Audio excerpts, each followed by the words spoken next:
કર્ણાટકના સીએમએ મૃતકોના પરિવારજનોને સહાય જાહેર કરી, રાહુલ ગાંધીએ પણ દુઃખ વ્યક્ત. કર્ણાટકના નાયબ મુખ્યમંત્રી ડી.કે. શિવકુમારે કહ્યું કે મેં પોલીસ કમિશનર અને તમામ અધિકારીઓ સાથે વાત કરી છે. હું બાદમાં હોસ્પિટલ પણ જઈશ.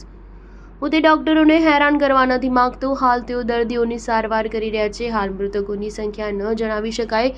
અમે લોકોને શાંત રહેવાની અપીલ કરીએ છીએ. અમે કાર્યક્રમને નાનો કરી દીધો છે. કાર્યક્રમ 10 મિનિટમાં જ પૂર્ણ થઈ ગયો હતો.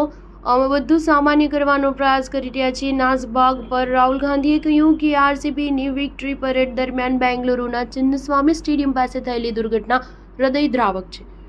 જે પરિવારોએ પોતાના પ્રિયજનો ગુમાવ્યા છે તેમના પ્રત્યે મારી સંવેદના. ઘાયલ થયેલા તમામ લોકો ઝડપથી અને સંપૂર્ણ સ્વસ્થ થાય તેવી કામના. આ દુઃખની ઘડીમાં હું બેંગલુરુના લોકોની સાથે ઊભો છું. કર્ણાટક સરકારે અસરગ્રસ્ત પરિવારોને તમામ શક્ય સહાય અને રાહત પૂરી પાડવી જોઈએ. આ દુર્ઘટના એક પીડાદાયક યાદ અપાવે છે. કોઈ પણ ઉજવણીમાં માનવ જીવનની કિંમતની નથી.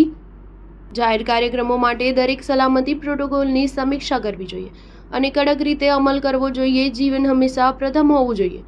બીસીસીઆઈના સચિવ દેવજીત સૈકિયાએ કહ્યું કે જે કંઈ થયું છે તે ખૂબ જ દુર્ભાગ્યપૂર્ણ છે. મને લાગે છે કે કેટલીક ખામીઓ હતી. બીસીસીઆઈનો તેમાં કોઈ રોલ ન હતો, પરંતુ આ એક સબક છે જેનાથી શીખી શકાય છે. આગળ જતાં આ પ્રકારના જીતના જશ્ન માટે નવા નિયમો બનાવવામાં આવશે.